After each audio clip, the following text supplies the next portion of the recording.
張景瑩啊，你有冇去過巴黎旅行啊？如果去過嘅話，有啲咩地方，有咩景點你會推介？我去嘅時候都好多年前啦，咁啊依稀印象有去過巴黎鐵塔度觀光啦，咁啊當然少不免要去呢睇下蒙羅麗莎的微笑，即係去到羅浮宮嘅。係啦，如果你有機會再去巴黎呢，仲有一個景點你可以考慮下嘅，就係新開嘅，叫做芝士博物館。有興趣喎，我都係一個芝士愛好者嚟嘅。你中唔中意食芝士啊？芝士如果唔太臭嘅都可以嘅，即係可能唔叫做一個真正嘅芝士愛好者啦。咁樣係啦，咁都講下呢間芝士博物館啦。其實舊年年中先開幕嘅啫，咁佢係位於聖路易島、聖路易島，咁距離巴黎聖母院呢係10分鐘嘅步行距離。呢度呢提供一個沉浸式嘅芝士體驗啊，遊客呢係可以透過英法雙語嘅展覽啦，同埋一啲互動嘅熒幕探索唔同產區嘅一啲芝士嘅製作方式，背後嘅人物同埋一啲歷史咁。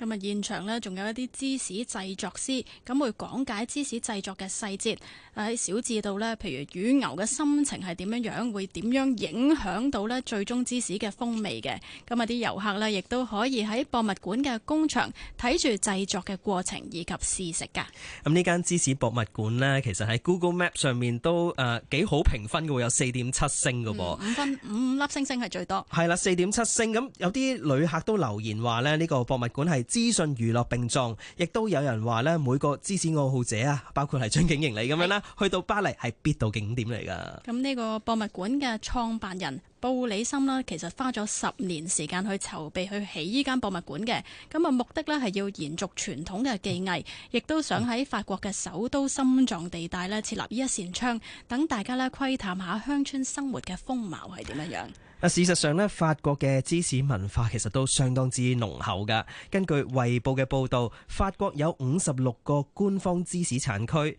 而一個牛奶生產商合作社更加估計，全國係合共出產多達1500種芝士，而每個法國人平均每年呢係會食到20至到27公斤嘅芝士咁多啊！咁啊，有市場研究機構就預測呢，法國嘅美食體驗旅遊市場喺未來10年會有1%嘅增長，芝士旅遊呢都計埋喺入邊㗎。專門舉辦美食導賞團嘅一間公司叫做 Paris by Mouth， 佢就開辦咗一個3個鐘頭嘅芝士旅行團。咁旅客呢係可以試食至少10種嘅芝士，仲可以配埋紅酒同埋麵包添。旅行團嘅創辦人叫做詹貝克，咁佢就向英國廣播公司就話，佢本來以為只係有芝士嘅發燒友先至會參加呢個旅行團嘅啫，但係呢個團啊，竟然即刻成為咗公司最受歡迎嘅一個項目，令到出團嗰個數量呢，嗰個需求係增加咗1倍咁多啊！咁啊，唔單止係巴黎啊，芝士旅遊嘅熱潮咧喺法國其他地方都有出現㗎。位於法國東部，被譽為康提芝士之都嘅小鎮波利尼啦，有一間康提芝士博物館。咁啊，自2019年以嚟，到訪人數增加4倍，而附近一個咧收藏咗10萬個芝士輪嘅石窟，參觀人次同期亦都增加咗50%啊！仲有法國南部嘅蘇爾中河谷啦，東南部嘅科西嘉等等，同芝士相關嘅旅遊景點呢，亦都越嚟越旺。咁我哋唔止講法國，其實呢，意大利都有芝士旅遊嘅，咁啊，亦都成為咗振興當地經濟嘅一個方法啦，拯救偏遠村落呢，成為一股新嘅動力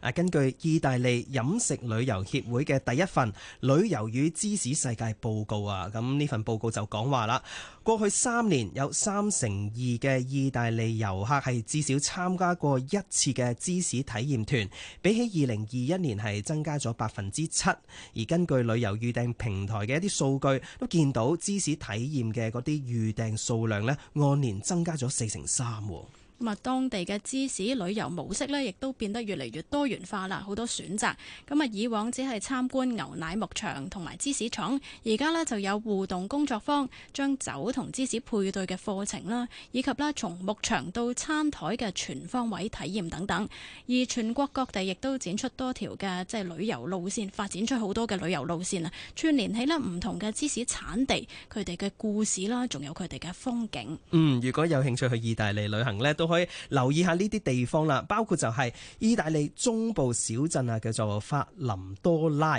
咁當地呢係會用豬嘅胃液嘅一啲霉素去製作芝士噶，而芝士呢都喺當地催生出一啲新嘅酒店同埋博物館，都為當地嘅年輕人提供咗留低喺家鄉發展嘅一啲理由啊。而位於意大利南部嘅社區卡拉布里亞失業率咧長期高企，近年當地嘅芝士廠房同旅遊業聯手，將古老嘅畜牧遷徙路線咧改造成為遠足嘅路線，又開辦啦年輕嘅芝士師培訓計劃，吸引咧新一代投身呢個產業啊。不過呢，其實對歐洲人嚟講，芝士都係每日都食嘅必需品嚟㗎啦。咁點解近年先至會變成旅遊賣點嘅呢？巴黎芝士博物館嘅經理哥貝爾啊，就向英國廣播公司就話：近年法國人呢唔再湧去海外度假啦，反而更加中意留翻喺法國嗰度探索本土嘅風土人情，而芝士呢，正正就係佢哋同土地最直接嘅連結嚟嘅。而長期生活喺法國嘅芝士專家兼且係 Paris by Mouth 嘅導賞員呢，